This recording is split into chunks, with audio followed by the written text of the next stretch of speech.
Hi friends, आज हम जानेंगे राष्ट्रीय गीत क्या होता है और राष्ट्रीय गान क्या होता है। हमारे देश के कई अवसरों पर राष्ट्रीय गीत और राष्ट्रीय गान गाया जाता है, लेकिन बहुत से लोग इनमें अंतर ही नहीं कर पाते। किसी भी देश का राष्ट्रीय गान उस देश की पहचान होती है। राष्ट्रीय गान और राष्ट्रीय गीत दोनों ही भारत की विरासत हैं, इसलिए हमें अच्छे से पता होना चाहिए कि राष्ट्रीय गीत कौन सा है और राष्ट्रीय गान कौन सा है। आइए हम सबसे पहले जानते हैं राष्ट्रीय गान क्या है। राष्ट्रीय गान और राष्ट्रीय गीत दोनों ही भारत की विरासत हैं। राष्ट्रीय गान को एक विशेष नियम के साथ गाया जाता है। राष्ट्रीय गायन के समय हमारा कर्तव्य है कि हम अपनी जगह पर खड़े हो जाएं और इसे दोहराना भी चाहिए। राष्ट्रीय गान को रविंद्रनाथ टैगोर ने बांग्ला भाषा में लिखा था और इसे राष्ट्रीय गान को 24 जनवरी 1950 में संविधान द्वारा राष्ट्रीय गान के रूप में स्वीकार किया गया।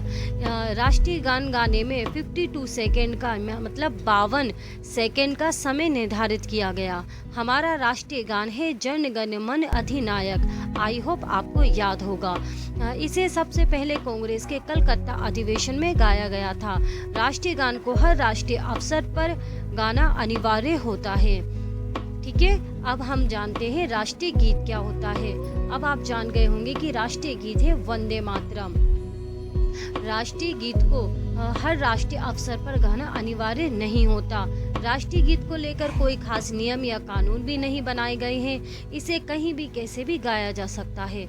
राष्ट्रीय गीत बंकिम चंद्र चट्टोपाध्याय जी ने लिखा था। इसे भी बांग्ला भाषा में लिखा गया था और दोनों का ही बाद में हिंदी और इंग्लिश अनुवाद कर लिया गया। हमारा राष्ट्रीय गीत है वंदे मातरम।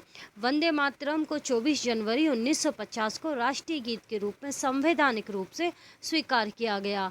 याद रखिए, 24 जनवरी और 1950 को राष्ट्रीय गीत और राष्ट्रीय गान दोनों को ही संवैधानिक रूप से स्वीकार किया गया और फिर बाद में इसका हिंदी और अंग्रेजी अनुवाद किया गया। आई होप आप जान गए होंगे कि राष्ट्रीय गीत क्या है और राष्ट्रीय गान क्या है। अगर आपको हमारी वीडियो पसंद आई हो तो इसे लाइक कीजिए एंड सब्सक्राइब कीजिए और प्यारा सा कमेंट्स कीजिए। इससे हमारा मोटिवेशन बढ़ता है और आपको ये बिल्कुल फ्री होता है। Thank you for watching.